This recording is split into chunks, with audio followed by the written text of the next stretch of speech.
Bon, on va démarrer. C'est parti. Donc, bonjour à tous, bienvenue à OVNI Paris. Pour ceux qui ne connaissent pas OVNI Paris, c'est une association loi 1901 depuis 2017, mais avant, ça existait comme association de fait qui a été fondée par Guy Lothaire. On est une dissidence, on va dire, des repas ufologiques de Paris. Je ne peux pas rentrer sur les détails. Il y a assez longtemps, en 2010, Guy Lothaire, on a eu assez des bisbilles ufologiques. Il a décidé de devenir indépendant et il a fondé OVNI Paris.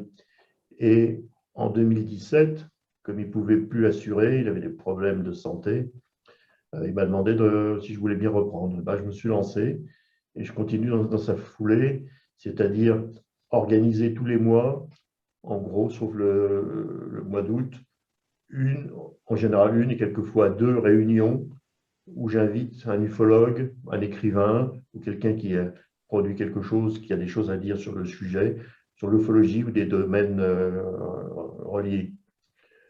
Donc, on a un site qui s'appelle OVNIParis, www.ovniparis, sur lequel vous trouverez énormément des accès vers toutes les vidéos qu'on a pu tourner, parce que chaque réunion est filmée et mise sur YouTube. Donc, on a aussi une chaîne YouTube qui porte mon nom, Patrice Galacteros, c'est mon nom.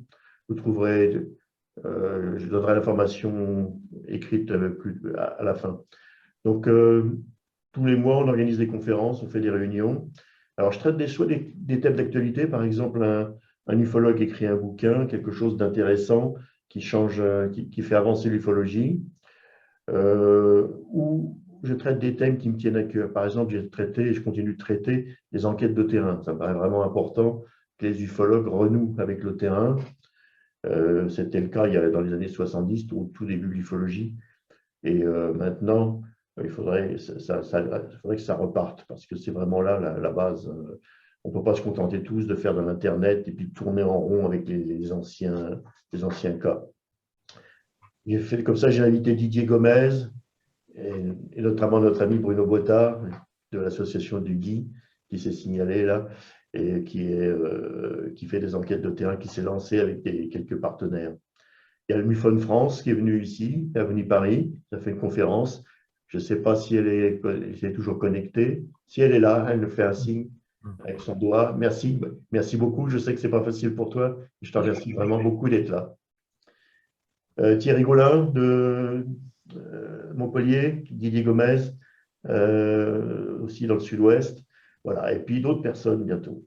Mais il y a aussi des thèmes qui m'interrogent, sur lesquels j'ai besoin d'évoluer. C'est le cas des abductions. Aussi, quand j'ai appris que Nicolas Dumont avait écrit un livre sur les abductions, Nicolas Dumont, je le connaissais un peu parce qu'il était venu à Avenue Paris avec le Céro. Je reviendrai un petit peu sur le Céro. Ben, je l'ai acheté tout de suite. Et puis, j'ai vu que c'était assez difficile à lire. Alors, j'ai commencé à lire, puis j'ai recommencé, puis j'ai recommencé. Et j'arrive à peu près au bout là. Et donc, c'est un livre très intéressant. Bon, je ne le maîtrise pas complètement, je ne l'ai pas en fait lu à 100% exactement, mais je vous le conseille beaucoup parce que c'est vraiment le travail d'un psychologue. Alors, il faut que je présente Nicolas Dumont, je vais le faire juste après. Mais c'est un psychologue qui, depuis 6 ans, étudie les abductions et puis a fait un travail scientifique, je dirais. Mais ce n'est pas la science dure, c'est la science qui écoute, qui n'a pas d'a priori, hein, qui ne rejette pas, qui essaie de comprendre et qui étudie différentes hypothèses. C'est pour ça que c'est formidable. Voilà. Alors, Nicolas Dumont, j'avais écrit un petit script et puis finalement, je trouve que ce qui est écrit sur la quatrième de couverture de son livre, eh bien, c'est encore ce qu'il y a de mieux. Il est depuis 20 ans psychologue clinicien et psychothérapeute transpersonnel et superviseur de psychologue, je suppose. Il est également praticien en chamanisme, créateur de l'hypnose ericksonienne, transpersonnelle, formateur en psychothérapie transpersonnelle et en respiration holotropique. Il est président d'une association, l'École du transpersonnel, mais surtout, pour ce qui nous intéresse, c'est un ex-membre du réseau de l'INRES, Institut de recherche sur les expériences extraordinaires. et il est cofondateur avec Myriam Belmire du Cerveau France. Cerveau France a été fondé, il existait un Cerveau américain aux États-Unis, et en France, ces deux personnes, et peut-être d'autres, ont décidé de créer un équivalent. C'est une association d'accueil et d'accompagnement des abductés. Et ça, donc, voilà. Je pense que si j'ai dit des bêtises, eh bien, Nicolas va les rectifier. Je vais lui laisser la parole. Il va nous parler de son livre. Il va nous en faire un résumé qui va permettre à nous tous de vraiment de voir, voilà, d'en savoir plus sur les abductions et de progresser. En tout cas, moi, j'ai beaucoup progressé avec ce livre et je souhaite que tout le monde en fasse autant. Merci beaucoup. Nicolas, c'est à toi. Merci. Merci d'abord, Patrice, pour ton invitation. Merci à Oni Paris et à l'équipe, hein, Bruno, et puis ceux que je ne connais pas. Merci de me recevoir. Ça m'a fait du bien d'ailleurs de préparer un peu l'émission parce que je me suis remis un peu dans mon bouquin, parce qu'il a été publié maintenant il y a, je sais plus, il y a un an, quelque chose comme ça. Ouais. Et puis voilà, puis moi je suis passé aussi à d'autres questions, à d'autres thèmes. Et du coup, en me replongeant dans voilà, les différents chapitres, je trouvais intéressant aussi de m'y remettre, puis de le présenter. Ça me fait vraiment plaisir d'être là et de présenter l'ouvrage. Comme tu le disais, Patrice, il est peut-être des fois un petit peu technique. Et c'est vrai qu'il a l'écueil. J'ai pas voulu, enfin, j'ai fait de mon mieux pour qu'il soit le plus compréhensible possible, en fait, tout en restant le plus rigoureux, en quelque sorte. Et du coup, en tenant les deux bouts, et à la fois, je ne souhaitais pas non plus perdre beaucoup de temps parce que écrire un livre, c'est vraiment, vraiment beaucoup de temps. Il faut beaucoup avoir de temps à consacrer, ce que j'ai très peu dans ma vie. Et du coup, bon, pour tout vous dire, le confinement de l'an dernier a donné l'espace-temps possible, disons, pour écrire ce livre. Mais du coup, je ne voulais pas, moi, trop perdre de temps dans des préliminaires d'explication de tel terme ou de tel, ou de réexpliquer pourquoi les abductions sont un thème important, refaire des espèces d'études de cas approfondies. Bon, il y a eu beaucoup d'ouvrages qui ont déjà posé tous les préliminaires. J'ai trouvé que c'était... il y a des ouvrages de John Mack, il y a des ouvrages de Marie-Thérèse de Brosse en France, il y a le travail aussi de Stéphane Alix, bon, et de beaucoup d'autres qui rendent quand même une lisibilité qui faisait que, bon, moi, je me suis appuyé là-dessus en disant, ça c'est fait, j'avance. Voilà. Peut-être pour me présenter, bon, je suis psychologue clinicien, psychothérapeute transpersonnel. Transpersonnel, ça veut dire, en psychologie, il y a des grands courants théoriques comme la psychanalyse, on connaît souvent la psychanalyse, les thérapies cognitives, etc. Le courant transpersonnel, c'est celui qui intègre l'idée qu'il y a une dimension spirituelle dans l'humain et dans la réalité. Et c'est pas un postulat, hein, on ne se dit pas, tiens, on va se dire qu'il y a ça dans la vie. C'est pas religieux, hein, c'est pas du tout un courant religieux, c'est un courant spirituel laïque, au sens qu'on n'inscrit pas dans une religion particulière, mais on a un abord, disons, scientifique, disons ça comme ça, du fait spirituel, tout simplement parce que la psychologie transpersonnelle, au départ, les praticiens travaillent et travaillent encore avec les états modifiés de conscience, et que dans ces états-là, bon, les humains vivent des expériences spirituelles. Donc à partir de là, il faut bien les considérer et essayer de réfléchir avec tout ça. Donc, voilà, donc je suis thérapeute transpersonnel, je suis spécialisé dans les états modifiés de conscience, justement. Tu as nommé la respiration holotropique, le chamanisme, l'hypnose et d'autres choses, mais globalement, ce sont les trois piliers, je dirais, qui fondent ma pratique aujourd'hui. Ça fait à peu près bon, plus de 20 ans que je suis psychologue et une quinzaine d'années vraiment que je me suis spécialisé non, peut-être même plus, je te dis 15 ans, mais ça fait peut-être plus, que je suis spécialisé dans les états modifiés de conscience. Et c'est dans ce cadre-là que j'ai rejoint l'INRES, l'Institut de recherche sur les expériences extraordinaires, où là, je me suis spécialisé dans l'ensemble des expériences extraordinaires. Ça veut dire, d'ailleurs, les abductions ne sont pas venues tout de suite. Au départ, c'était les expériences de mort imminente, les sorties hors du corps, ce qu'on appelle les éveils de Kundalini, c'est en général un peu moins connu du grand public, mais qui sont des expériences énergétiques très, très fortes, très intenses. Voilà, les poltergeists, enfin, voilà, je ne vais pas te faire le listing, mais tous ces types d'expériences. Et les abductions sont arrivées dans mon chemin par Stéphane Alix, parce que l'INRES a été créé par le journaliste Stéphane Alix. et il est en train de tourner son documentaire sur les abductions, justement. C'était dans le cadre de Enquête extraordinaire, si vous vous souvenez, qui était Ouais. une série documentaire. Et il faisait un de ses numéros sur les abductions. Et il m'avait demandé dans ce cadre-là si je voulais bien intervenir en tant que membre de l'INRES pour parler des abductions. Et c'est lui qui m'a branché du coup sur ce thème-là. Moi, je dis, bah, je veux bien, mais bon, ok, faut que je me. J'ai pas eu beaucoup de cas à l'INRES, donc il va falloir que je m'y replonge un petit peu. Et puis, voilà comment ça a commencé. Donc, Stéphane, il a fait son documentaire. euh, et dans le cas de son documentaire, une des abductées avait besoin d'un soutien parce qu'elle venait de vivre une expérience assez bousculante. Il m'a téléphoné pour savoir si je voulais bien la prendre en charge, ce que j'ai fait. Et finalement, ce oui, en quelque sorte, a créé une espèce d'effet boule de neige qui fait que dans le cas de l'INRES, on envoyait de plus en plus d'abductés. C'est-à-dire que dès qu'il y avait un abducté, on me l'adressait, jusqu'à ce que Myriam Belmire, qui est elle-même bon, expériencieuse de beaucoup de choses, qui était très connue à l'INRES parce qu'elle venait dans beaucoup de groupes, parce qu'elle avait connu, enfin, elle avait vécu tout un tas d'expériences extraordinaires. Du coup, dès qu'on faisait un groupe thématique, elle venait partager ce qu'elle avait vécu. Donc, on la connaissait bien et elle était dans le désir de monter une association pour les abductés, vraiment spécialisée sur les abductions. Et elle cherchait un psychologue qui pourrait l'accompagner, qui pratiquait l'hypnose. Donc, c'était mon cas. Et du coup, on s'est mis en lien et on a très vite accroché sur le plan personnel et professionnel parce qu'elle était vraiment dans des belles valeurs humanistes. Quelqu'un vraiment qui était, oui, c'était vraiment situé dans une démarche honnête, claire. Voilà. Du coup, on a co-créé l'association Céro France. Moi, j'ai établi toute la partie clinique, hein, c'est-à-dire l'accueil, le procédure d'accueil, l'accompagnement, l'éthique, la déontologie liée à l'association, etc. Et puis, on a commencé. Donc là, j'ai commencé, moi, à avoir de plus en plus d'abductés. Évidemment, la population a explosé parce qu'à l'INRES, ce n'était pas la majeure partie de la population. Au CERO France, c'était vraiment que les abductés. Voilà, donc je pourrais dire que dans les 6 ans où je suis resté au CERO France, je l'ai quitté parce que professionnellement, là, j'arrivais plus du tout à être au four et au moulin. Du coup, j'ai quitté le CERO France, mais on reste tout à fait amis et je soutiens complètement l'association qui continue son travail avec Isabelle de Cocheco maintenant, qui était aussi ancienne de l'INRES et que j'ai fait venir au CERO pour nous épauler et qui maintenant continue à- à gérer l'association, la dimension clinique de l'association. Et voilà. Excuse-moi, elle est psychologue, elle aussi?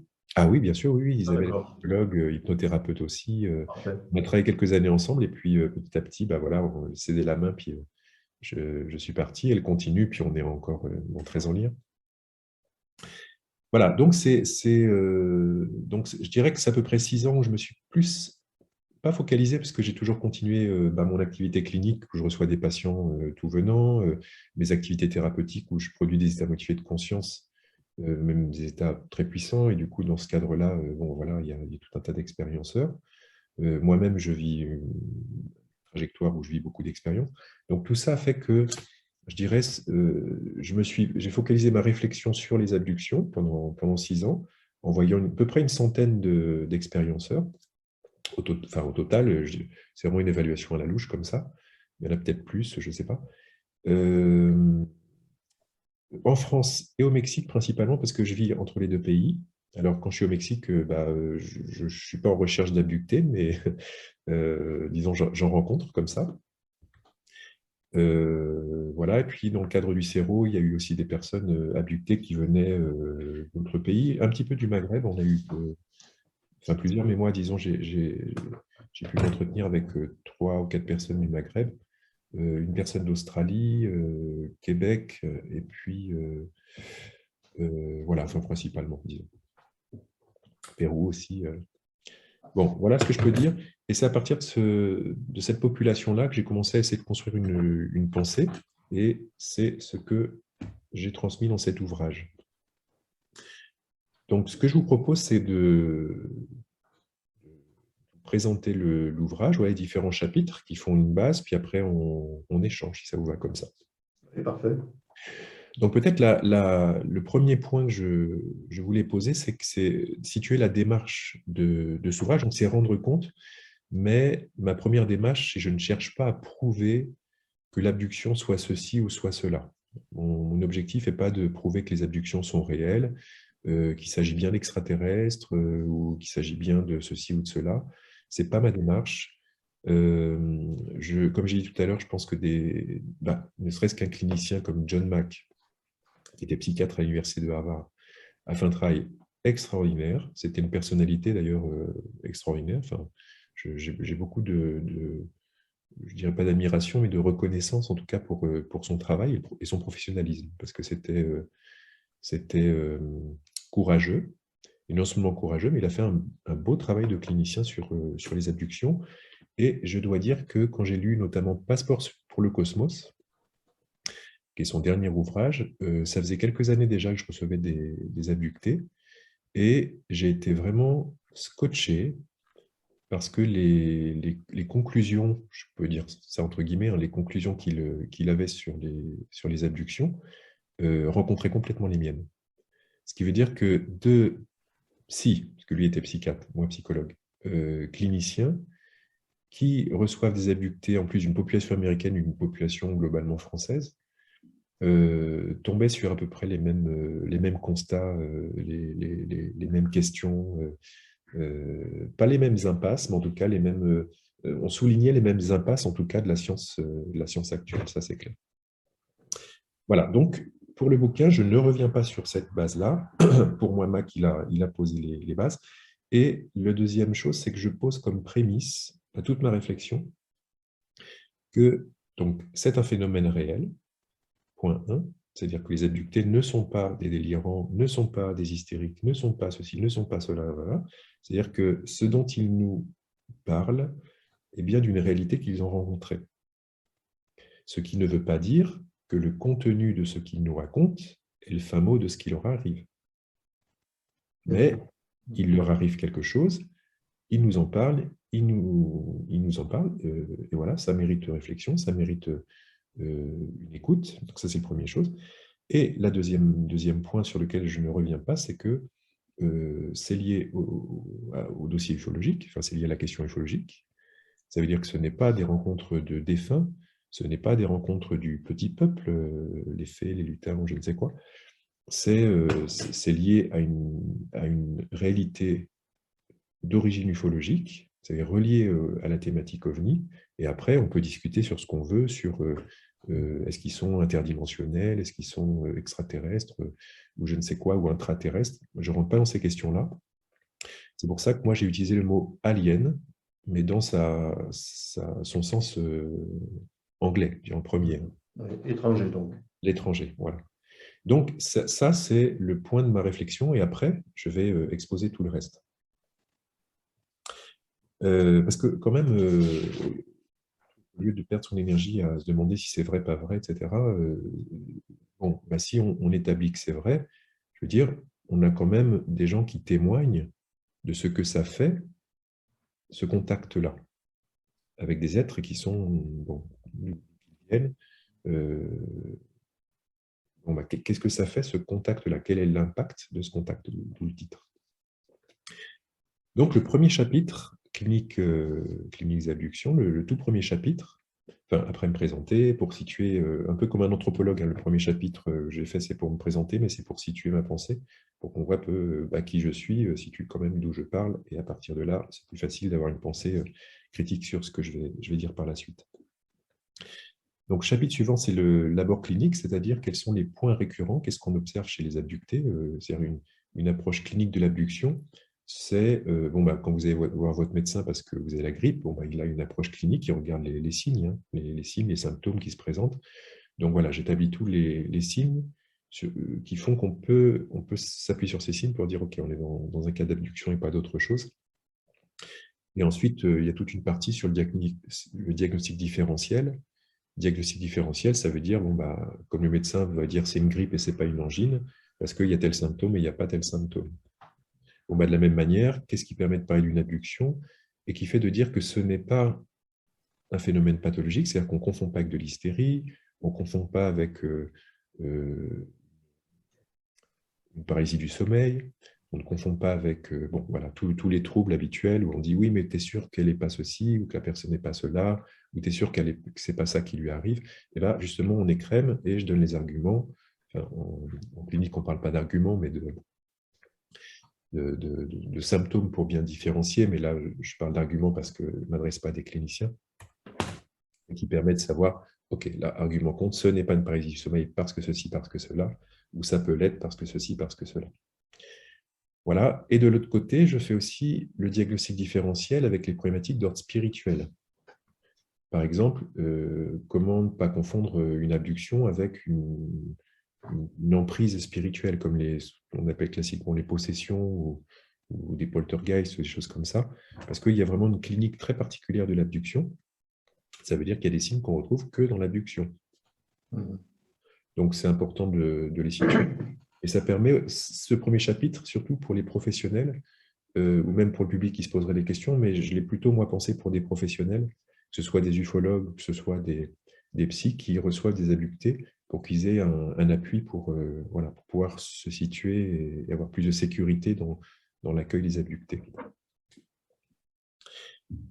Voilà. Après, toujours dans ce premier chapitre, j'ai regardé les phases du contact, c'est-à-dire quand on reçoit des abductés, mais pas que les abductés, hein, dans toute expérience ufologique, ça suit une courbe de contact, c'est-à-dire que, et celle-là, elle a déjà été établie notamment par les Gestalt thérapeutes en psychologie, c'est-à-dire qu'il y a une phase de pré-contact, hein, si je fais un petit résumé rapide, quand vous allez voir un de vos amis, bon, bah, il y a le moment du pré-contact, ça veut dire juste avant d'arriver, vous êtes déjà en train de vous préparer à cette rencontre. D'accord? On appelle ça le pré-contact. Ensuite, il y a l'entrée dans le contact, vous le voyez, alors voilà, il y a un peu de procédure, hein, bonjour, comment tu vas?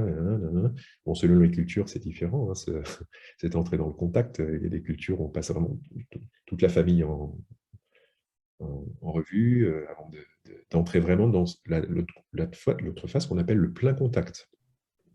Ça veut dire, ça y est, on entre dans le vif du sujet, on entre vraiment dans la rencontre, on fait ce qu'on a à faire, on se dit ce qu'on a à se dire, voilà.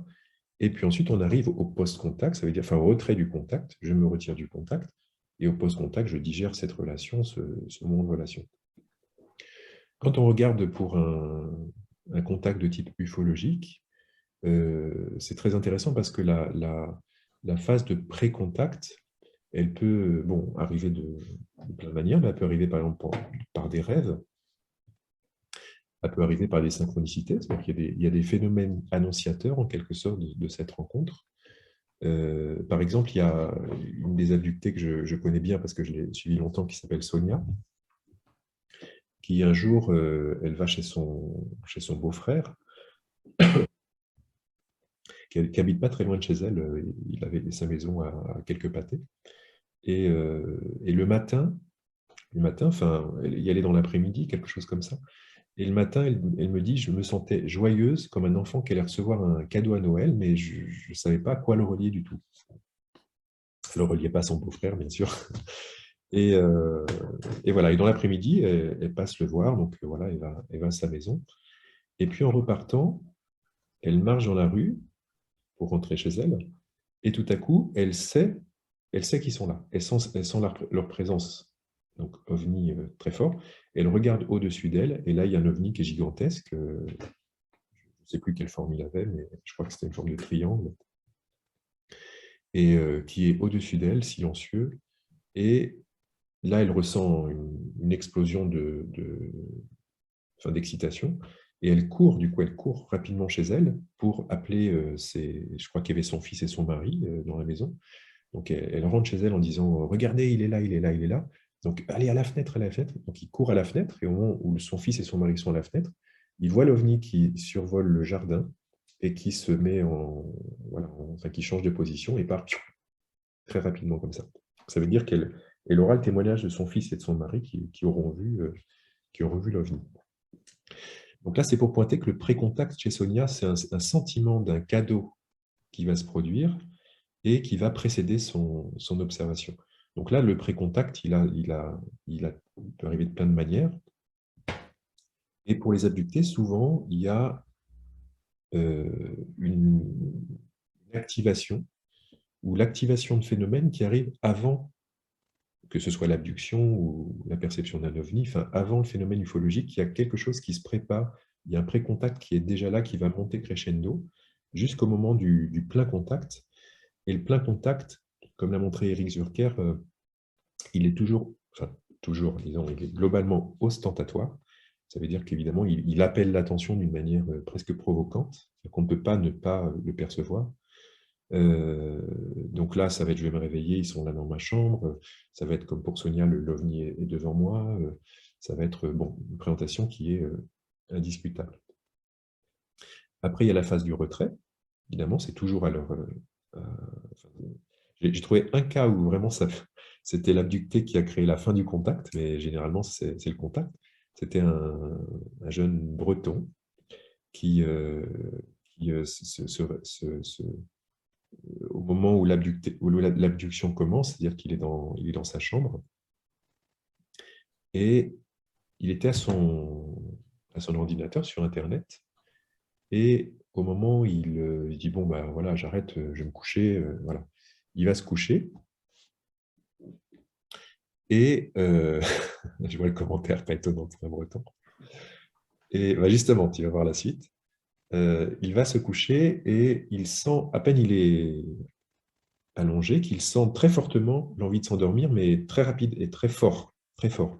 Et là, il a une pensée qui lui vient, non, vous ne m'aurez pas, hein. Et du coup, il lutte contre l'envie d'endormissement, mais il attend et on lui tend. Alors pour lui, c'était sa première fois, c'était sa première abduction. Quand il le raconte, on voit bien que derrière ce sentiment ou ce souvenir que c'est la première fois, qu'il a un savoir qui est là. Hein, non, vous ne m'aurez pas. Pour dire ça, il faut supposer quand même qu'il s'appuie sur d'autres souvenirs, même s'il n'a pas la conscience qu'il a le souvenir. Et quelque chose monte sur son lit, et là, il va se réveiller d'un coup, pousser cette chose qui va tomber en faisant un cri. Il va réussir à allumer la lumière, et enfin, je ne sais plus s'il allume la lumière, mais en tout cas, il voit l'être, mais il attrape sa lampe, et prêt à jeter sur l'être qui va disparaître devant ses yeux, en laissant une trace sur le sol. Donc là, c'était l'exception, je dirais, c'était lui qui a été le moteur, on pourrait dire, de la fin du contact. Mais vraiment, moi, dans tous les cas que j'ai entendus, sinon, à part cet unique cas, bon, bah, c'est à leur décision, parce qu'ils ont la maîtrise vraiment de l'ensemble du contact. Et ensuite, on a le post-contact, c'est-à-dire bah, l'après-coup, hein, le moment de la digestion du contact. Et bah, ce moment du post-contact, comme beaucoup en ufologie, bah, il est élusif. Il est élusif, c'est-à-dire que les traces qu'il laisse sont toujours discutables. C'est rare d'avoir une trace indiscutable, hein. D'ailleurs, si on en avait une, je pense qu'on le saurait. On a toujours des traces qui sont sujettes à interprétation multiple, c'est-à-dire qui nous laissent dans l'espace de pouvoir douter de ça. Alors, pas pour l'abducté, hein, parce que même si les abductés doutent beaucoup, hein, de leur expérience, d'ailleurs, c'est un signe de bonne santé mentale, hein, de se poser des questions. Mais voilà, ça va être des traces sur le corps, ça va être des traces dans l'environnement, de la chambre, hein, comme bah, ce jeune, la trace sur le sol. Ça va être parfois ce qu'eux vont interpréter comme étant des implants, qui vont rester dans le corps, qui vont dans le nez, qui va tomber du nez. Ça peut être des choses un petit peu intrigantes, hein, ou très intrigantes, comme cette abductée qui me racontait qu'elle reprend conscience, elle est dans le jardin, c'est un souvenir qu'elle me raconte, où elle avait 17 ans, je crois, et elle reprend conscience dans le jardin de la maison de ses parents, enfermée dehors, de l'intérieur, en pleine nuit. Hein. Je ne sais pas si je l'ai dit, mais elle reprend conscience, elle est en pleine nuit, elle est en chemise de nuit, dehors, enfermée dans le jardin, et la clé fermée de l'intérieur. Et son frère, du coup, va la faire rentrer, parce qu'il n'y avait pas de moyen qu'elle sorte, la fenêtre était fermée aussi de l'intérieur, enfin, il n'y avait pas de possibilité pour elle de quitter la maison, en fait. Donc voilà, ça c'est des traces dans l'environnement, on va dire, des traces aussi dans l'environnement interne, c'est-à-dire, bon, je ne parle pas de tout ce qui peut être enfin, biologique, hein, des prélèvements, je parlais des marques corporelles, hein, mais là, je parle des traces internes au sens psychologique. Hein. Ça veut dire des impacts émotionnels, des traumas, évidemment. Et voilà, donc le trauma, c'est une sacrée empreinte quand même. Chez les abductés, il y a on peut repérer 3 couches de traumatisme. Ça va, je ne vais pas trop vite? Non, c'est bien. Impeccable. Très Ok. bien. Justement, j'essaie d'aller vite pour pas trop Non, c'est très bien. prendre tout le temps. Donc, la première couche traumatique, c'est ce qu'on appelle le traumatisme, hein, tout simplement, c'est-à-dire le psychotraumatisme d'être impuissant, que des êtres rentrent dans votre chambre sans que vous ayez de pouvoir là-dessus. Hein, ils n'ont rien demandé. Donc, il y a des êtres qui rentrent, vous vous réveillez, vous êtes figé dans votre chambre. Enfin, mettez-vous à la place des abductés. Retirez la question, est-ce que c'est vrai, c'est pas vrai. Imaginez, vous vous réveillez en pleine nuit, il y a le voisin ou un inconnu qui est dans votre chambre et vous êtes paralysé. C'est terrifiant. C'est terrifiant. Maintenant, rajoutez le fait que ce sont des êtres qui ne sont pas humains, dont vous n'avez aucune notion de l'intention, c'est-à-dire qu'est-ce qu'ils me veulent. Vous vous sentez en danger, ils sont là physiquement, enfin, vous sentez leur présence, vous voyez comment ils bougent dans l'espace, vous ne savez pas ce qui va vous arriver. Donc ça, ce niveau-là est un niveau de traumatisme, le trauma de l'expérience elle-même. Et puis, je passe l'ensemble après de l'expérience qu'ils vont vivre. Il peut y avoir des prélèvements, il peut y avoir tout un tas de choses. Des pertes de conscience, évidemment. Hein, donc, ils reviennent, ils ne savent pas ce qui leur est arrivé, mais le corps porte l'empreinte d'intrusion corporelle. Donc, il y a des gens qui se réveillent sans savoir, ils ont le début, puis tout à coup, blackout, ils se réveillent dans le noir, et il n'y a plus rien. Ils vont se prostrer dans le lit. Parfois, le conjoint est à côté en train de dormir tranquillement. C'est irracontable. Irracontable. Vous avez beaucoup d'abductés qui vont rester des fois des décennies sans pouvoir le dire. D'abord parce que raconter, ça réveille le traumatisme. Hein. Et ça, il n'y a pas que les abductés. Une femme qui se fait violer, une patiente que j'ai vue ce matin qui a vécu un viol quand elle avait 14 ans, elle en a plus de 40 aujourd'hui, elle ne peut toujours pas le parler, elle ne peut pas le raconter. Hein, parce que ça fait revenir toutes les scènes, hein, toutes les émotions, toutes les sensations. Donc le trauma de l'abduction, ben, c'est pareil, ce premier niveau-là est un trauma en soi.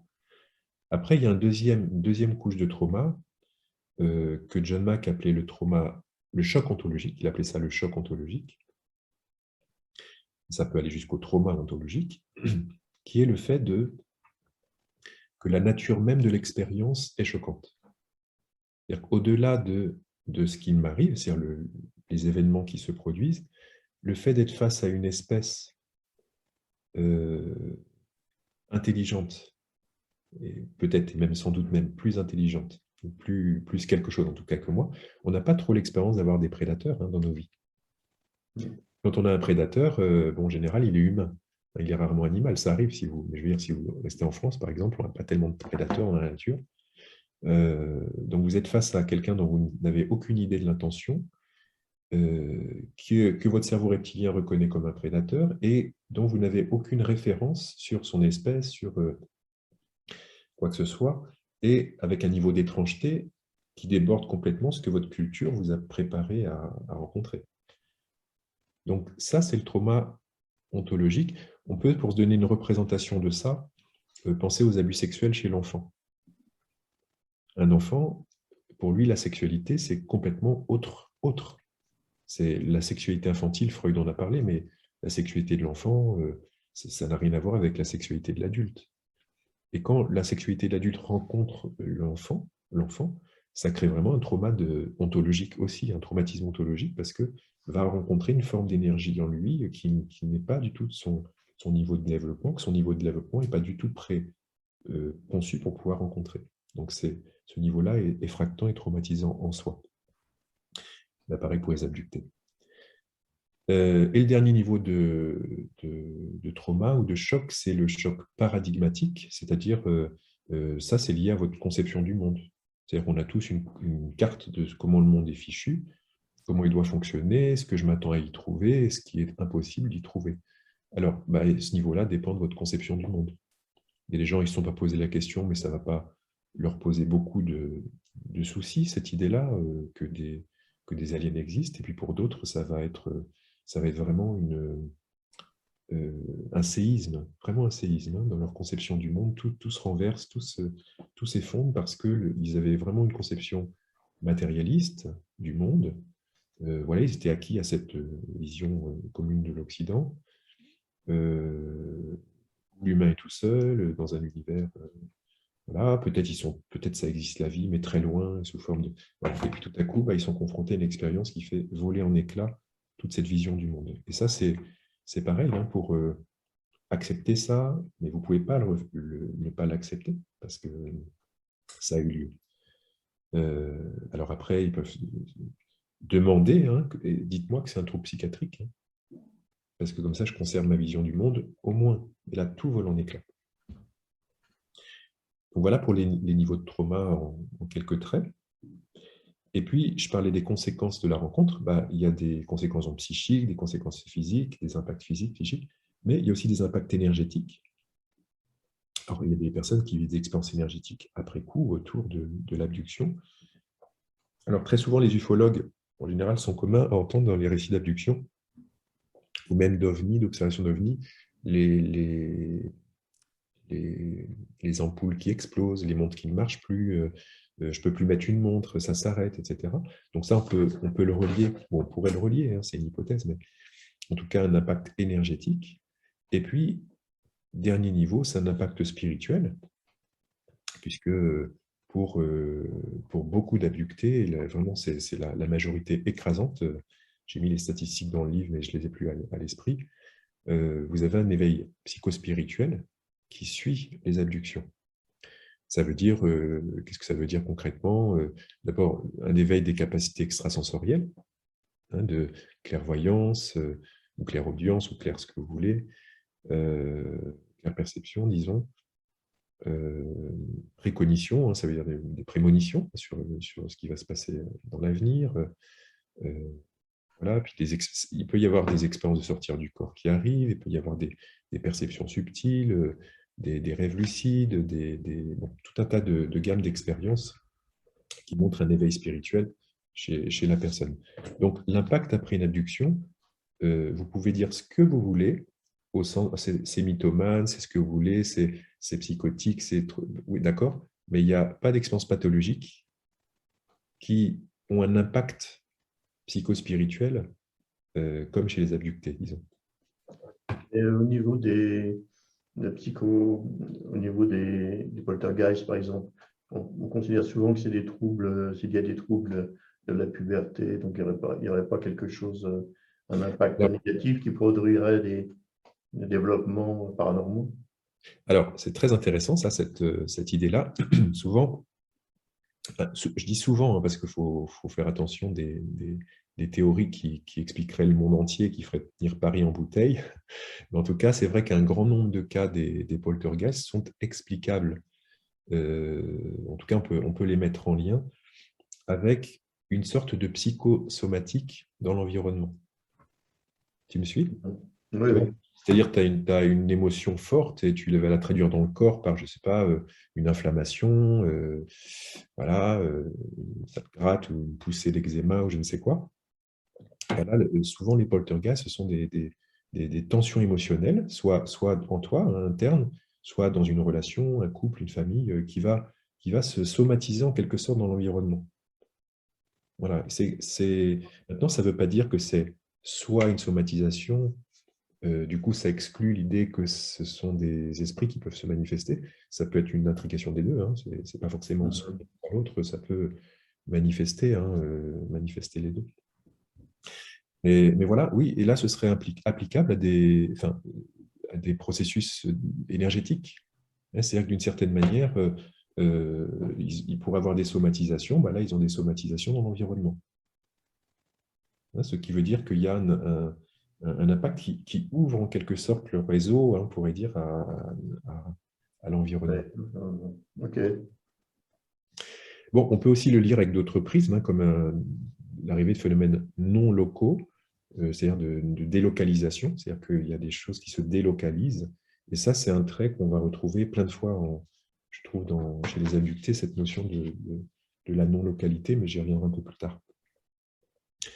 Voilà. Et puis après, bon, toujours dans le premier chapitre, j'aborde la question des territoires de contact, parce que la première fois, moi, où Stéphane Alix m'a adressé une abductée,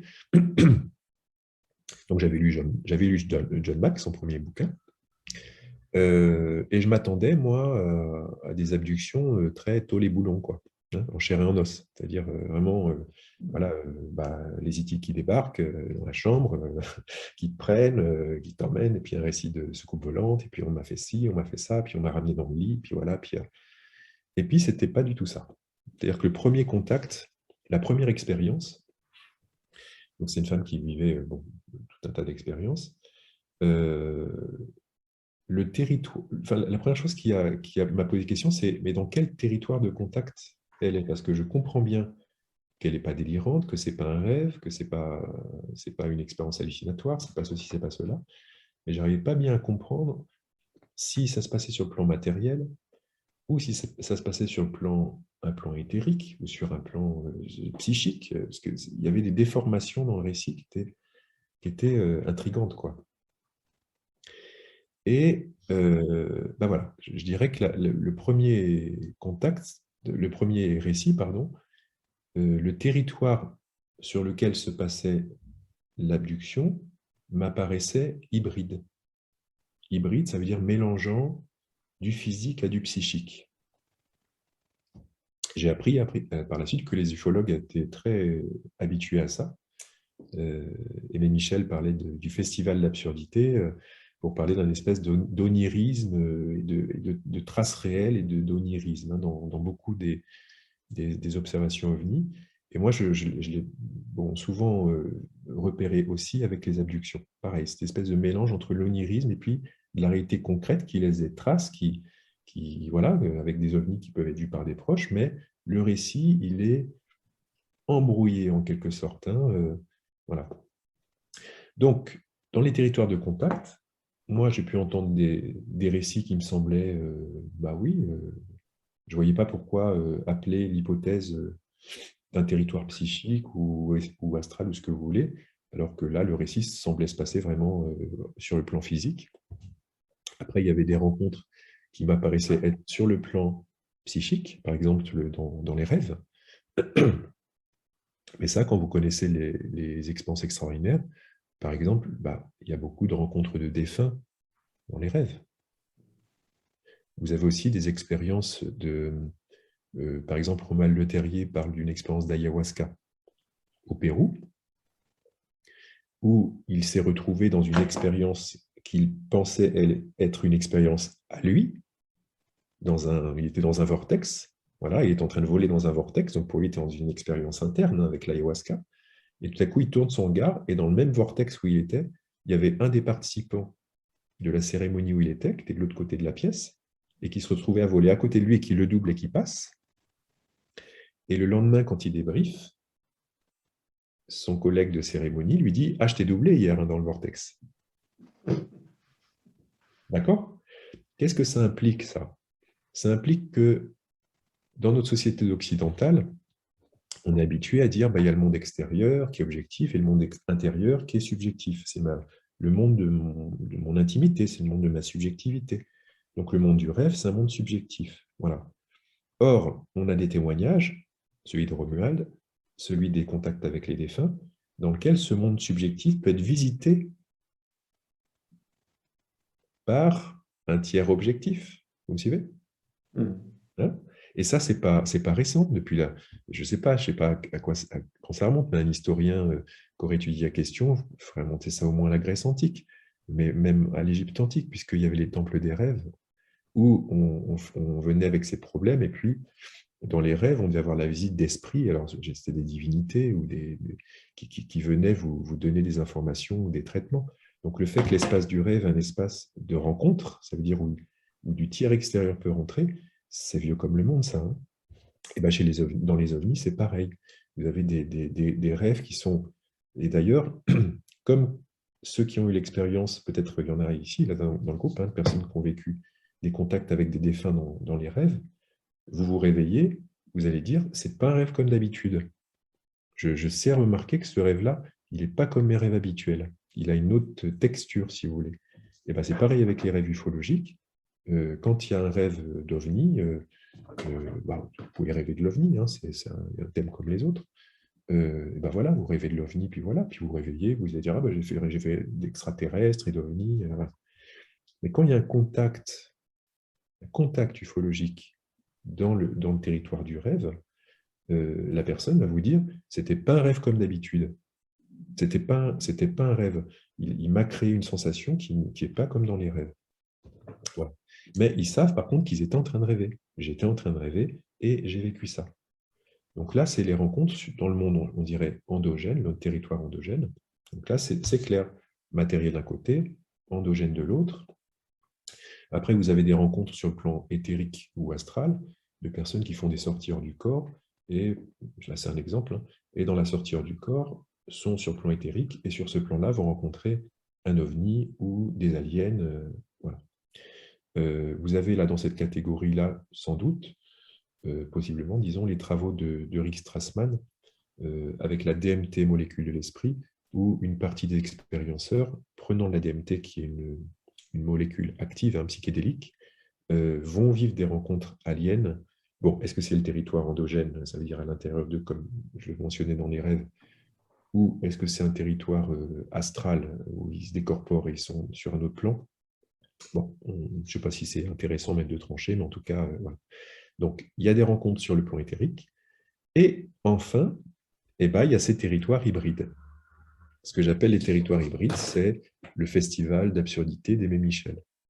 C'est-à-dire qu'il y a l'OVNI est là, il y a par exemple un tracé radar, on peut l'objectiver, mais le récit est grotesque. Il est grotesque. Voilà. Il y a des aspects grotesques dans le récit. Alors, dans le chapitre 2, parce que là, c'est que le chapitre 1, dans le chapitre 2, je m'intéresse au grotesque. C'est-à-dire que, et là j'y vais armé de ma compétence, parce que le regard d'un psy sur le grotesque dans un récit, c'est complètement nous dans le champ de nos compétences, parce que c'est l'approche de la subjectivité. Donc, s'il y a du grotesque, par exemple le monde du rêve, c'est un monde complètement grotesque. Le délire hallucinatoire, c'est un monde grotesque. Un trip psychédélique, c'est grotesque. Il y a du grotesque, en tout cas, dedans. Donc, tout ça, c'est le monde de la psyché, on le connaît bien, et on a tous les outils de pensée. Quand je dis nous, le monde psy, on a tous les outils de pensée pour pouvoir rentrer dedans, et puis essayer de discerner, de mettre du discernement là-dedans, et d'essayer de comprendre ce qui s'y passe. Donc, c'est ce que je me suis attelé à faire dans le deuxième chapitre, c'est-à-dire j'ai focalisé sur le territoire hybride. Ça va? Vous me suivez? Ouais. Et donc, j'ai commencé donc, à prendre, à sélectionner dans mes cas, disons, ceux qui étaient dans ces territoires-là, et à commencer à poser des hypothèses, et notamment la première hypothèse, la première observation, pardon, ce n'est pas une hypothèse, la première observation, c'est que tous ces aspects grotesques, ce sont des émergences psychédéliques. Alors, beaucoup d'entre vous vont dire psychédélique, qu'est-ce que tu racontes? Psychédélique, c'est le LSD, c'est ça? Psychédélique, au niveau de la racine, ça veut dire psyché, la psyché, psychisme, hein, et délique, c'est qui dévoile ta psyché. Ça veut dire quoi? Que si tu prends du LSD ou du champignon ou quoi que ce soit, un psychédélique, l'expérience que tu as à vivre, c'est ton monde psychique, c'est ton monde psychologique que tu vas voir se dérouler. D'accord? Donc, les déformations qu'il y a chez les témoins, chez les expérienceurs, ce sont des déformations qui les ramènent à eux, à leur histoire, à leur personnalité, à tout un tas de choses de leur histoire. Et alors, évidemment, ça, c'est une observation. Et à partir de cette observation, évidemment, je me suis demandé, mais pourquoi il y a ces déformations-là dans le récit? Pourquoi, au contact d'une altérité alien, au contact d'un alien, pourquoi il y a des déformations psychédéliques? À quoi ça rime, en quelque sorte? Tu vois, pourquoi il y a ça? Est-ce que c'est l'alien qui crée ça? Mais alors pourquoi il le créerait? Parce qu'il y a des témoignages. Il y a des témoignages, on voit bien, il pourrait créer cette déformation pour amener l'expérienceur à faire quelque chose. Par exemple, une expérienceuse me raconte qu'elle est dans son lit et l'alien se penche au-dessus d'elle. Et au moment où il est au-dessus d'elle, et poum, elle ne sait plus où elle est. Elle ne sait plus à quel âge elle a. Et elle se retrouve à 8 ans avec son médecin qui dit ouvre la bouche, fais A.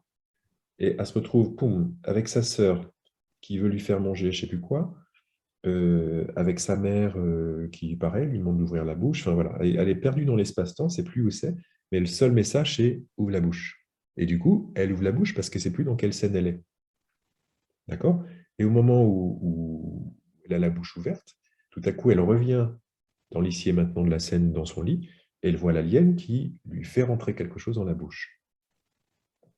Donc là, on voit bien que la déformation, elle est produite par lui. Là, il n'y a pas de... Enfin, je veux dire, ça semble évident que c'est un message pour l'amener à produire un comportement comme pourrait faire un hypnothérapeute qui veut produire un comportement chez son patient voilà, en utilisant des techniques comme ça. Maintenant, il y a d'autres témoignages dans lesquels on ne voit pas pourquoi l'alien crée cette déformation-là. Ça semble beaucoup plus parler du patient lui-même, c'est-à-dire qu'il crée la déformation pour amortir le choc ontologique. Vous vous en souvenez, j'en parlais tout à l'heure, c'est-à-dire c'est tellement étrange que ça crée un choc. Et du coup, pour certains expérienceurs, l'hypothèse la plus forte pour moi, c'est que c'est leur psyché qui crée un amortisseur pour tempérer le choc de la rencontre avec du trop étrange, du trop étranger. Je te donne une image pour comprendre ça. Ta psyché, elle est fichue comme ton œil.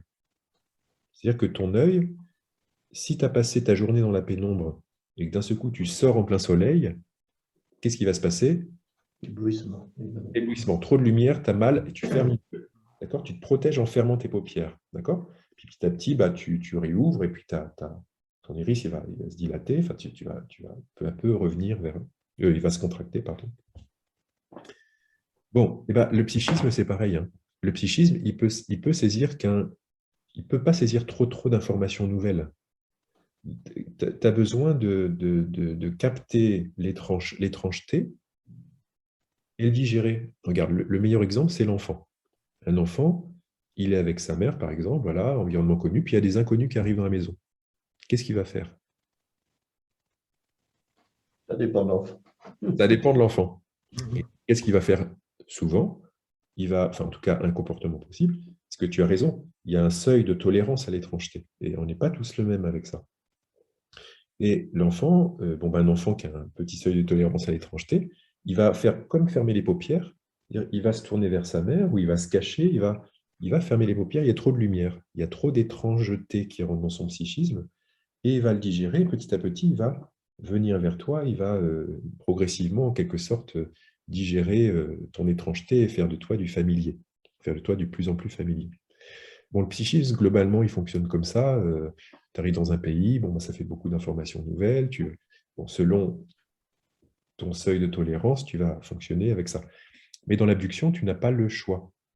Tu n'as pas le choix. Cette rencontre t'est imposée, tu ne peux pas fuir, et tu ne peux pas fuir ce contact. Hein. D'accord? Donc, c'est cet amortisseur ontologique, cet amortisseur du choc ontologique, qui est la déformation psychédélique, ça veut dire je te fais ressembler à quelque chose qui parle de toi, ça veut dire que tu me fais peur, mais qui met une distance entre toi et moi, parce que c'est trop fort de te voir réellement tel que tu es, de voir vraiment la scène comme elle est. Voilà, c'est pour certains expérienceurs, c'est un mouvement de leur psyché. Enfin, en tout cas, c'est l'hypothèse que je pose, qui me semble donner le plus de clarté en fait, à ce qui se passe. Maintenant, posant ça, dire d'accord, mais dis donc, ta psyché, elle est forte hein, pour créer ça. C'est-à-dire, comment c'est possible ça? Parce que si je t'ai donné, je sais pas, 400 microgrammes de LSD ou je sais pas, quelques grammes de champignons, d'accord, là, ta psyché, elle a le boost qu'il faut, je dirais, pour être psychédélique. Et dans ta vie normale, même face à un choc, les témoins, ils hallucinent pas. Si par exemple, tu as un accident de voiture ou une agression, ou si tu vas au Bataclan, si tu demandes aux personnes qui ont vécu le trauma du Bataclan, tu n'as personne qui a halluciné les agresseurs. Personne. Ils les ont vus tels qu'ils étaient, avec des émotions de terreur. D'accord? Alors, pourquoi est-ce que la psyché, dans cet espace-là, devient psychédélique? Moi, ça a été ma question de psychologue. Tu vois, j'en vois beaucoup des traumatisés, mais et je ne vois pas que des abductés, hein. Mais dans l'abduction, il y a cette déformation-là. Alors, on la retrouve dans d'autres cas. On la retrouve chez les personnes qui font des sorties du corps, parce que dans d'autres niveaux de réalité, pas le niveau de la matière, dans d'autres niveaux de réalité, plus éthériques, plus astro, la réalité va se changer, va se transformer par rapport à tes affects. Hein, par exemple, si je prends les expériences de mort imminente négatives, Oui. ouais, dans les NDE négatives, Mhm. les gens vont vivre, en fait, l'expérience terrifiante qu'ils vont vivre va être un écho psychédélique de noyaux émotionnels en eux qui ne sont pas digérés. Là, par exemple, si tu as souffert beaucoup de la solitude, voilà, de l'abandon quand tu étais petit, t'as pas, et que c'est une problématique que tu as, tu ne supportes pas la solitude, et que tu vis une N2 négative, parce que tu peux très bien ne pas supporter la solitude, avoir un problème d'abandon, etc., et vivre une N2 positive et tout se passe bien, etc. Mais si tu as cette problématique d'abandon, dans ta N2 négative, elle risque justement de s'exprimer de manière, par exemple, tu te retrouves dans l'univers, dans le vide cosmique pour l'éternité, c'est ce qui est terrifiant, hein. Tu te retrouves dans une espèce de vide cosmique tout seul, infini pour l'éternité. Donc voilà, c'est-à-dire que ton noyau psychologique, il va se retrouver répercuté dans le monde avec lequel tu relationnes. Vous me suivez? Oui. Ça va? Bon. Oui. Ouais. Donc, pour les abductés, ça se passe comme ça. Alors, donc, première hypothèse, c'est que le niveau de réalité dans lequel ils sont n'est plus tout à fait que matériel. Soit parce qu'ils vibrent, je mets des guillemets à vibre, ils vibrent à un autre plan, et eux aussi s'élèvent avec ça. Du coup, la matérialité commence à perdre ses lois. On rentre plus dans les lois de la subjectivité, du monde de la conscience. Alors, est-ce que c'est lié du coup au fait que les ovnis arrivent sur un autre plan? Ben non, parce que là, il y a des témoins qui montrent que l'ovni était là, il y a des témoins tiers qui ont vu, etc. Donc, bah, ça ne colle pas. Alors, deux hypothèses. Enfin, l'hypothèse suivante, c'est que bah oui, bah, ils sont à la fois là et à la fois sur un autre plan. Alors, qu'est-ce qui, moi, m'a donné une clé de compréhension, je ne sais pas si elle est bonne, mais je la propose, c'est Philippe Guillemont, le physicien Philippe Guillemont. Mhm. Je ne sais pas si vous êtes commun On connaît, oui. Oui, on connaît, oui, très bien. On l'a même interviewé. On a fait une interview, oui. Alors, ce que propose Philippe par rapport à la physique des ovnis, c'est pour ça ce deuxième chapitre, je l'ai appelé la psychique des ovnis, pour contrebalancer avec la physique des ovnis. Ce que propose Philippe dans la physique des ovnis, c'est l'hypothèse de la macrobulle quantique. Mhm. C'est-à-dire que l'ovni, je ne vais pas le développer parce que bah, il le ferait mieux que moi, et les physiciens et moi pas, et l'ovni créerait autour de lui un champ quantique, qui fait qu'à l'intérieur de ce champ, les lois deviennent celles de la physique quantique. Alors après, lui, il va développer sur toute la physique des ovnis autour de ça, le fait que pourquoi est-ce que les occupants de l'ovni, du coup, dans ce monde-là, voient le temps comme étant de l'espace, comme dans le film Interstellar, hein, quand il se retrouve à la fin, le temps devient de l'espace, c'est-à-dire qu'il a tous les moments de la vie de sa fille dans sa chambre, avec la bibliothèque et tout. Voilà, le temps est devenu de l'espace. Et Philippe dit, dans cette macrobulle quantique, les aliens voient le temps comme étant de l'espace. Donc, ils ont un contrôle absolu sur leur intervention et l'impact de leur intervention. Voilà, bon, ok, macrobulle quantique d'un côté, d'accord. Moi, je ne peux pas aller trop loin dans la physique quantique parce que ce n'est pas du tout mon domaine. Par contre, si on sait quelque chose, c'est qu'il y a ce qu'on appelle l'intrication quantique, hein, Ouais. qui sont rencontrés et s'intriquer. Et un deuxième aspect qu'on connaît souvent, c'est l'effet psi, ce qu'on appelle l'effet psi en physique quantique, c'est que l'observateur, le fait d'observer, impacte sur l'observation. Ouais. Le fait que tu attends la particule à un endroit, la force d'une certaine manière à se placer à cet endroit. Et ça, c'est des observations micro-quantiques. C'est-à-dire que, Ouais. en gros, c'est ce qui se passe. On n'a pas d'observation macro-quantique parce qu'on Non. ne connaît pas de Il y a monde. très peu de phénomènes, pratiquement un seul phénomène. Tu vois? Eh bien, peut-être que ce phénomène macro-quantique, on l'observe dans le champ ufologique. Ouais. Parce que si Guillemot a raison, cette bulle macro-quantique crée des phénomènes macro-quantiques. Ça veut dire où la conscience, elle est intriquée avec ce que tu observes. De la même manière qu'on l'observe dans les mondes astraux, etc., qui sans doute relèvent des dimensions de la physique quantique, parce que la dimension d'intrication psychique, du coup, hein, moi je propose l'intrication psychique, qui est le corrélat de l'intrication quantique. Ça veut dire que quand il y a eu un contact, cette intrication, elle reste, quoi. Et là, donc, l'hypothèse qui m'a semblé la plus claire dans le chapitre 2, c'est ça, c'est-à-dire que les déformations psychédéliques sont liées à cette intrication avec le champ d'observation. Ça veut dire quoi? Attendez, je vous laisse peut-être digérer ça. C'est-à-dire que la déformation que je vois sont liées à moi. Ça veut dire que je ne vais pas coller, moi, en tant que psychologue, au récit de l'abducté et en disant « Mordicus, tout ce que tu me dis est vrai ». Je dis « Tout ce que tu as vécu, que tu me dis, c'est réel parce que tu l'as vécu. C'est ta réalité. Ça ne veut pas dire que ces êtres étaient comme tu les décris. D'accord? Parce que ta psyché a pu les déformer, comme elle a déformé d'autres choses qui sont grotesques, en fait, dans le cycle. Donc, voilà. Ça, c'est l'aspect de cet amortisseur ontologique. Voilà.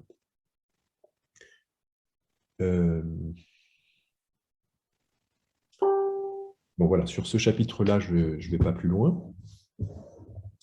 Le troisième chapitre du livre, là, je me suis intéressé à l'impact psychospirituel des abductés parce qu'on est beaucoup, et j'en parlais avec un de mes collègues argentins qui s'appelle Nestor Berlanda, qui est un psychiatre et qui est devenu un copain. Et Nestor a participé à un documentaire qui s'appelle « Témoin d'un autre monde », qui est visionnable sur la chaîne INRES Télé. Vous pouvez vous abonner juste pour le mois si vous ne voulez pas prendre un abonnement longue durée. Et vraiment, regardez-le parce que ce documentaire qui est magnifique, franchement, c'est pour moi le plus beau documentaire fait sous cet angle-là, sur les abductions, présente l'impact psychospirituel, justement, de l'abduction. Ça veut dire que le témoin qui s'appelle Diego, oui, il s'appelle Diego, qui est un Argentin, c'est un documentaire réel, hein, c'est sur Diego lui-même. Diego, quand il était adolescent, est confronté à un ovni, va le raconter, il va monter à bord de l'ovni, il va raconter ça. Personne ne va le croire, hein, tout le monde va se moquer de lui, parce qu'il est dans un petit village d'Argentine, dans la Pampa, là. Et il va vraiment sa vie va beaucoup se bloquer avec cette expérience-là. Et Nestor Berlanda, le psychiatre, il y a Jacques Vallée aussi qui va aller le visiter, mais quand Diego a autour de la quarantaine. Et Diego a des capacités extrasensorielles. Et elles vont se réveiller plus après cette rencontre avec Nestor, avec Jacques Vallée, qui vont donner appui à son témoignage et vont l'aider beaucoup à s'ouvrir. Et notamment, Nestor Berlanda va faire rencontrer à Diego les Indiens Guarani, qui sont des Indiens Paraguay. Du Paraguay et d'Argentine. Paraguay, tout à fait. Donc, il va les emmener, merci. Il va les emmener rencontrer les Guarani, et les Guarani vont avoir un échange avec Diego, et ça va faire remonter des informations, parce que Diego en fait, est de descendance guarani, par son arrière-grand-père, quelque chose comme ça. Et à partir de là, vont s'éveiller toutes les dimensions chamaniques chez Diego, avec des rêves prémonitoires. Enfin là, ils n'en parlent pas dans le documentaire, mais c'est Nestor Berlanda, comme je suis en lien avec lui, qui m'a raconté ça. Vraiment que dans l'après-coup, ça a beaucoup éveillé les capacités de Diego.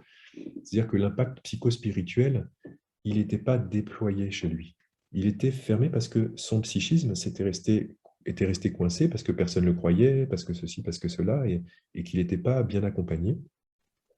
Donc, il y a un potentiel psychospirituel dans l'abduction, mais qui s'éveille s'il y a des humains de l'autre côté pour aider ça, cet accouchement, je pourrais dire.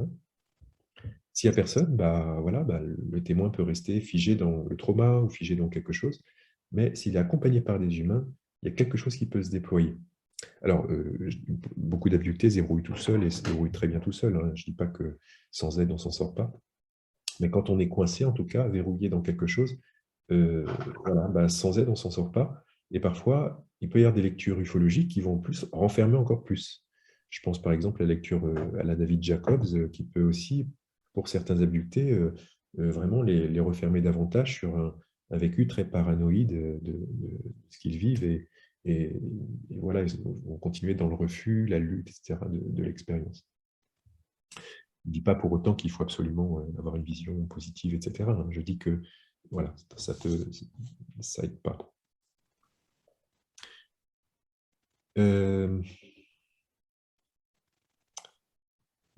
Voilà, sur ce chapitre, ce troisième chapitre, là, j'aborde tout le processus initiatique.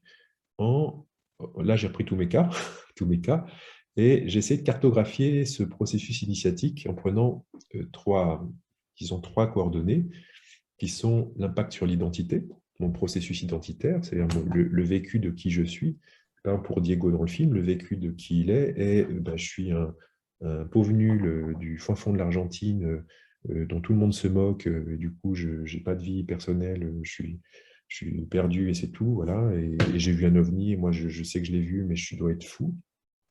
D'accord? Ça, c'est sa perception de lui-même, à une perception de lui augmentée, puisque tout à coup, il se relie à sa lignée Guarani, il découvre des capacités, il s'ouvre à différents mondes, il a des perceptions, des rêves prémonitoires, des perceptions d'autres mondes, c'est-à-dire que son sens de lui-même évolue. Deuxième axe, c'est le sens de l'altérité, parce qu'au départ, dans les récits d'abductés, vous avez une phase traumatique, que j'appelle la phase vraiment de l'altérité radicale. Ça veut dire que ces êtres, ces aliens sont tellement autres que c'est le choc ontologique, c'est insupportable. Et puis, à l'autre bout de la chaîne, en fait, cette expérience de l'autre, de l'alien, va évoluer avec le temps. Pour passer par une relation intersubjective, ça veut dire souvent c'est un alien en particulier que je vais repérer, et puis un lien va commencer à se construire. Alors, il y a tout un tas de variations dans ce lien, jusqu'à parfois le syndrome de Stockholm, on pourrait dire, c'est-à-dire je saute dans le lien pour essayer de fuir l'effroi que je vis. Voilà. Mais voilà, il va y avoir ce deuxième axe du coup de l'altérité, jusqu'à un vécu qui va au-delà d'une relation entre deux humains. Quand j'ai une relation entre deux humains, il y a moi, il y a toi. Dans la relation avec l'alien, elle va atteindre des niveaux qu'on pourrait appeler de communion. En tout cas, moi, je les ai appelés comme ça dans le livre. Ce n'est pas une référence chrétienne à la communion. Parce que d'un côté, tu as la fusion. Par exemple, quand tu es dans un couple fusionnel, où il n'y a plus de jeu, il n'y a plus de deux personnes, il y a un « on ». D'ailleurs, les couples fusionnels disent souvent « on va faire ça, on se dit que, on pense ça ». Voilà. Alors que dans un couple, une relation où les deux personnes ont leur identité, mais il y a une relation qui est là, on va dire nous plutôt. Nous respecte chaque individualité, il y a de la communion. Mais là, ça va plus loin qu'un nous. C'est vraiment, là, tu as les abductés qui en sont là, vont te dire, mais moi et eux, c'est la même chose en fait. C'est pareil. Lui, c'est moi, et moi, c'est lui. C'est-à-dire que tu vois bien que les frontières identitaires, elles changent. Il y a autre chose qui émerge, en fait. Une autre conception une autre conception conception de l'autre en quelque sorte, hein, où on passe à un autre niveau, puisque dans les expériences spirituelles, ce vécu d'unité, il est transversal. Dans toutes les expériences spirituelles, on va te dire l'illusion de la séparativité. L'illusion de la séparativité, c'est que nous baignons dans l'illusion d'être un ego, Ouais. séparé des autres. Et là, ce dont témoignent les abductés à ce niveau, c'est l'effondrement de cette illusion de séparativité. Et ça les relie à d'autres expérienceurs, comme les expérienceurs d'initiation chamanique, les expériences de mort imminente, etc. Ça veut dire qu'il y a une universalité qui est toute humaine, qui est même au-delà de l'humanité, qui parle de la conscience. Voilà. Et puis le troisième axe que j'ai regardé, c'est l'axe de la réalité, ça veut dire, j'ai dit l'axe de l'identité, mon sens de l'identité à moi, mon sens de l'altérité, mon sens de l'autre. Et le troisième axe, c'est le sens de la réalité, ça veut dire ma relation au monde. Donc ces trois coordonnées, hein, relation à moi, relation à l'autre, relation au monde. Et à partir de ces trois coordonnées, j'ai regardé comment les abductés, globalement, évoluaient. Donc, parmi les 100 personnes que j'ai regardées, plus ceux de John Mack, parce que dans ce travail sur le passeport pour le cosmos, voilà, j'ai croisé ma clinique à celle de John Mack, parce que j'ai confiance dans le clinicien qu'il était, alors que je n'ai pas toujours confiance dans les distorsions qui ont lieu pour d'autres, quoi. Et du coup, j'arrive à une cartographie, ma foi, qui tient la route maintenant, qui est à retester par les praticiens de terrain et les expérienceurs eux-mêmes pour se situer, la retravailler, la corriger, etc. Voilà, on pourrait dire comme un outil de travail. Et enfin, j'arrive au quatrième chapitre, où là, j'essaie de poser une réflexion plus générale. C'est-à-dire que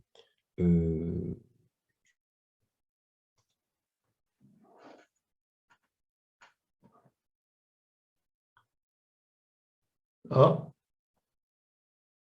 ça bouge plus.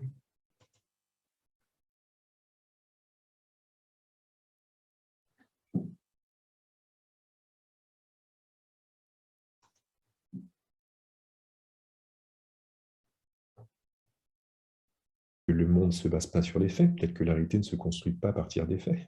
Donc, on verra bien ça. Hein. Mais pour l'instant, notre vision de l'histoire, elle a une forme.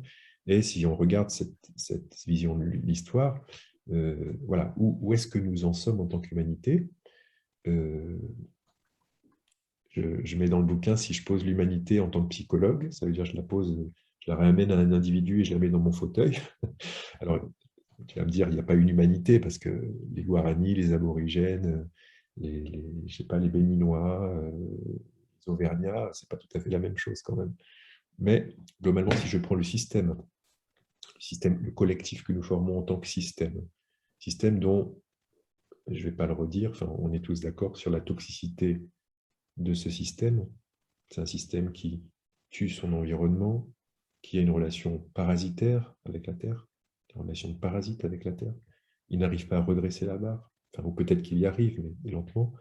Il y a une jouissance, complètement une jouissance, ça veut dire qu'on est dans une relation à la Terre parasitaire, jouissive. On a effacé toute relation au divin. Ça veut dire qu'il y a un monde maintenant qui est que matériel, ça veut dire qu'il est que horizontal, et je peux jouir de ce monde-là sans limite, puisqu'il n'y a même plus de limite éthique, morale. C'est quand même les commandements de la Bible. L'homme va dominer le monde et il n'a pas de concurrent, il ne doit pas en avoir, il doit dominer. Donc, quand tu dis que c'est au-delà de la religion, bon, ça se discute. Enfin, bref, on discutera après, si tu veux. Ouais, on discutera après. Et moi, je regarde en tant que clinicien, si j'ai un individu comme ça, sur mon fauteuil, qu'il soit taliban, chrétien, orthodoxe, ce que tu veux, ou athée, je regarde comment il fonctionne, et moi, mon diagnostic de clinicien, c'est, dis donc, il est mal barré, et je vais dire, il est dans un fonctionnement pervers.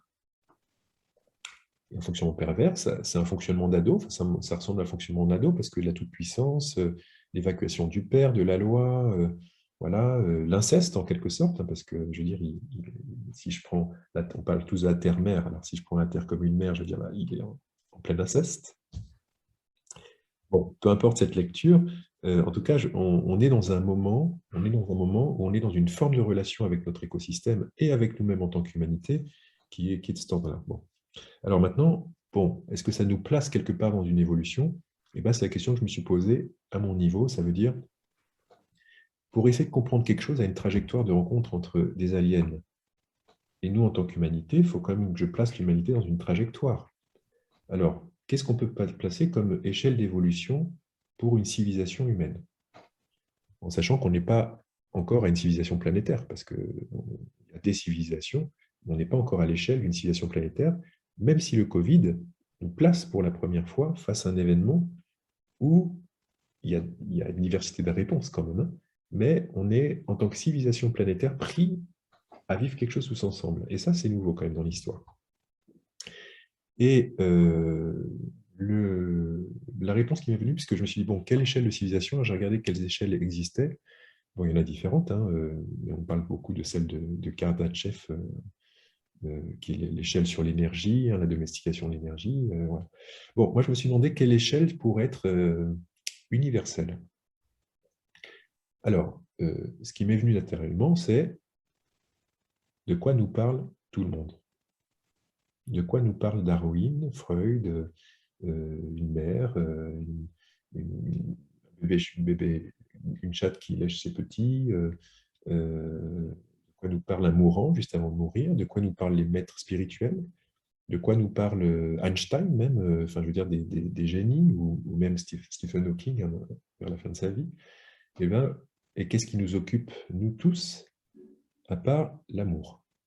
L'amour est quand même un espèce de gradient universel.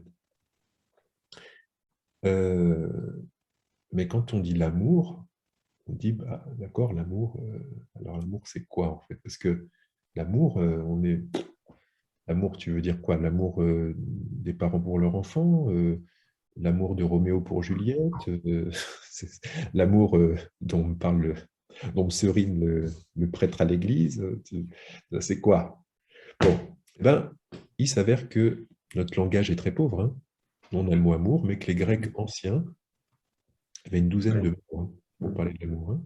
Comme les Bretons ont plein de mots pour parler de la pluie, les Inuits pour parler de la neige. Voilà. Il y a des qualités d'amour. Et il y a un auteur qui s'appelle Jean-Yves Leloup qui a proposé ce qu'il appelle l'échelle de l'amour, qui, quand moi je l'ai lu en tant que psychologue, j'ai trouvé ça mais d'une pertinence fulgurante. Parce que les premiers étages du bas correspondent exactement aux étages de développement psychologique d'un enfant jusqu'à la puberté, jusqu'à l'adolescence, jusqu'à la maturité. Et après, il y a des niveaux de l'échelle. Là, c'est plus du développement psychologique, là, on est dans du développement spirituel. Alors, donc, il est d'une pertinence, moi, je trouve, absolue. Pour vous le faire très rapide, en 2 mots, parce que je ne vous fais pas tous les barreaux, mais le premier barreau du bas, c'est porneia. Et porneia, c'est l'amour. Porneia a donné le mot pornographie. Hein. C'est l'amour, c'est le niveau d'amour pulsionnel. Je t'aime à te bouffer. C'est le bébé qui tète goulûment le sein de sa mère, qui se fouille dedans et qui tète. En ce moment-là, il n'a pas de mère. Il a du lait, un sein, et il est tout pris dans sa pulsion de bouffer, en fait. Hein. Et chez tous les mamans qui ont des bébés ou les cliniciens des bébés, moi, je travaille en pédopsychiatrie avec les enfants, mais pas dans la phase maternelle comme ça, enfin des premiers mois. Ils vont tous vous dire, le bébé, il a 2 phases. Une phase où il tète goulûment sa mère, et à ce moment-là, il n'a pas de mère, il est comme un petit animal qui tète et c'est tout. Il est avec sa pulsion. Et puis, il y a une deuxième phase, quand il commence à être pu, qu'il est disponible, où il va tout à coup regarder sa mère, et là, il y a autre chose qui se passe. Et là, comme disent les psychanalystes, il tète le regard de sa mère en même temps qu'il lui tète le sein. Ça veut dire qu'il y a de la relation. Il y a de la relation avec elle. Alors, il n'y a pas tout à fait de la relation parce que le bébé, il n'est pas conscient vraiment de lui-même en tant que personne. Il ne peut pas être conscient de sa mère vraiment en tant que personne. Mais en tout cas, il est dans une relation. Il est dans quelque chose, une pré-relation, on pourrait dire. Donc, porneia, c'est ça, c'est ce niveau-là très pulsionnel. Alors oui, pour aller au bout de mon idée, dans ce chapitre-là, moi j'ai pris ces échelles du barreau, de barreau Et je me suis juste demandé, ça créerait quelle civilisation si on s'arrêtait là? Une civilisation développée à Pornéa qui s'arrête à Pornéa, ce sont des civilisations qui sont prédatrices.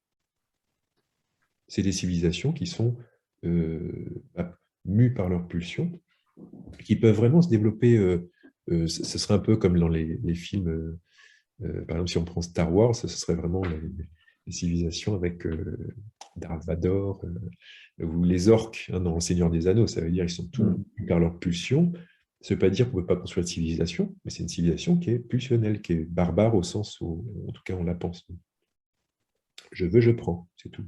Je n'ai pas de considération pour toi, il n'y a pas de lien.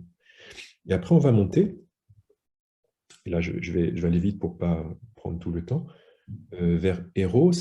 Eros, ça donne érotisme. Eros, comme dit Jean-Yves Leloup, c'est un petit dieu avec des ailes, parce qu'il vient donner un peu d'air, un peu d'espace entre la pulsion et l'autre. Donc, je commence à y avoir une relation avec l'autre, mais l'autre est quand même l'objet de mon désir. Ça veut dire, je peux être en relation avec toi, mais parce que tu me donnes du plaisir. Donc, tu restes quand même un objet pour moi, l'objet de mon plaisir. J'aime voir ton corps, j'aime t'entendre. Bon, oui, mais ça me crée du plaisir. Je t'aime parce que tu me crées du plaisir. On est encore dans le niveau du plaisir. Et après, on va monter. Donc, il y a d'autres étages. Je vous fais des grands étages, en quelque sorte, à l'étape suivante, qui est Philia. Et Philia, j'en dis un mot parce que pour moi, on est à cette étape-là. Philia, c'est quand justement je quitte Eros et je commence à entrer dans mon développement dans une relation à ma pulsion qui est beaucoup plus tranquille. Ça veut dire, je ne suis plus mu par l'idée seulement de prendre du plaisir avec la matière, mais de prendre du plaisir avec toi en tant qu'objet, ou même partager comme ça. Là, Philia, c'est la vie, si je vais la résumer, c'est la vie, elle est magnifique sans toi. Je jouis de la vie sans toi, elle est magnifique sans toi, mais elle est meilleure avec toi. Elle est meilleure avec toi. Elle est meilleure avec toi parce que toi, tu es... Alors, il y a un proverbe africain qui dit si tu es d'accord avec moi, tu es mon frère. Mais si tu n'es pas d'accord avec moi, tu es 2 fois mon frère. Parce que ta vision m'enrichit. C'est ça, Philia. Philia, c'est je t'apprécie parce que tu n'es pas moi. Je t'apprécie parce qu'il y a un décalage. Tu n'es pas moi. Alors, du coup, partager le monde avec toi, c'est super chouette. Mais Philia, c'est un amour, c'est un niveau, donc une autre étape d'amour. Je ne me sers plus de toi, j'aime le partage avec toi. Mais Philia, c'est l'acceptation parce que tu es différent de moi. Et c'est ça que j'aime. Tu es 2 fois mon frère parce que tu es différent de moi. Et du coup, c'est l'ouverture à l'altérité autre que moi. Ça veut dire les autres nations, les autres ethnies, les autres espèces, végétales, animales, minérales, tout ce qui constitue la vie, et ça, Philia. C'est l'entrée dans un niveau d'amour où tout à coup, j'arrête d'avoir une relation avec les choses et les êtres qui est utilitaire pour mon plaisir, mais parce que ça m'enrichit cette diversité. Le partage, c'est magnifique. Voilà, Philia. Puis après, il y a d'autres étages, qui sont des étages spirituels. Vous verrez ça dans le bouquin, je ne vais pas aller jusqu'au bout. Juste dans ce moment-là, moi je pense que, et je conclue avec ça, par rapport aux désastres écologiques, par rapport aux menaces écologiques, par rapport à tout ça, que justement la clé, ou une des clés, c'est de passer d'Eros et Porneia, parce que cette relation parasitaire à la Terre, c'est Porneia, on consomme la Terre. On consomme la Terre, on consomme le système, on consomme les autres. La maltraitance institutionnelle, regardez la manière dont on traite les soignants, là actuellement. Les soignants, il y avait cette espèce d'hystérie collective de les applaudir à 20h tous les soirs. Oui. Alors, non seulement c'est fini, mais c'était déjà ridicule à ce moment-là. Oui. Alors, peut-être qu'au moins les soignants en ont pris un petit peu quelque chose, mais ils comprenaient bien que ce n'était pas eux qui applaudissaient. C'était une espèce de... La peur du Covid faisait que voilà, ça crée un champ collectif. Ils sont ovationnés lundi et mercredi, ils sont maltraités. Maltraités, c'est une maltraitance institutionnelle, collective. Et du coup, cette bascule d'un point vers l'autre, ce n'est pas de la relation, ça. Personne ne leur a demandé leur avis. C'est l'utilisation d'eux comme objet. Et du coup, cette maltraitance à niveau du système complet, c'est pornéia. C'est pornéia. Et parfois Eros. Alors, heureusement, on n'est pas réductible à ça. Parce que la Terre, elle est variée, parce qu'il n'y a pas que ça, il y a tout un tas de propositions qui sont différentes de ça. Et je parle bien du système dominant, là, à ce niveau-là. C'est-à-dire comment notre système dominant, que nous avons créé et auquel nous participons, hein. Moi, quand je vais prendre de l'essence pour ma voiture, je participe au système. Et c'est comme ça. De toute façon, qu'est-ce qu'on a d'autre choix? Je parle d'un mouvement collectif. Et du coup, Philia, pour moi, la clé, c'est l'évolution de conscience vers Philia, retrouver une relation sacrée à la terre, à la vie, à moi, à l'autre, parce que le burn-out, la maladie du XXe siècle, hein, du XXIe, la maladie vraiment du système, c'est aussi comment je me traite moi. Hein. Je me laisse traiter comme un objet de production, et je me traite moi-même comme un objet de production jusqu'à m'emmener vers le burn-out. Bon, bah, c'est pareil, c'est la relation à moi, c'est une relation d'objet, la relation à l'autre, c'est une relation d'objet, la relation à la vie, c'est une relation d'objet. Donc, il faut resacraliser tout ça. Resacraliser, et ça passe par Philia. Enfin, de mon point de vue. Ça passe par le basculement de Philia. Et c'est pourquoi, et je conclue avec ça, c'est pourquoi je pense que le dossier ufologique, la question ufologique, c'est une question centrale aujourd'hui. Ce n'est pas un épiphénomène, et ce n'est pas, je trouve, anecdotique que le Pentagone, qui est des révélations depuis le début du Covid, quand même, hein, ça a débuté avec dans l'agenda, après que le début du Covid, la NASA qui fait des communications quand même qui attirent l'attention, le Pentagone, je veux dire, ça correspond à peu près à un moment bon, très particulier, en tout cas ça arrive de manière synchro, moi je dis synchronistique,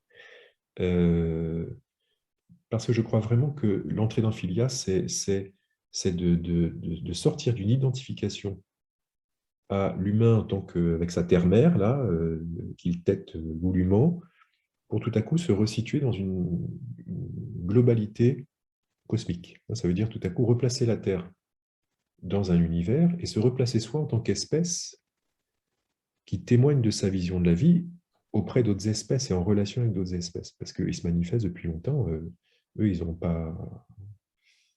Je ne sais pas s'ils ont changé en manifestation. Là, c'est toi qui sauras mieux que moi, Patrice, mais je peux supposer qu'ils n'ont pas vraiment changé dans leur manifestation, mais que c'est nous qui bougeons. Donc, voilà le gros du bouquin. J'ai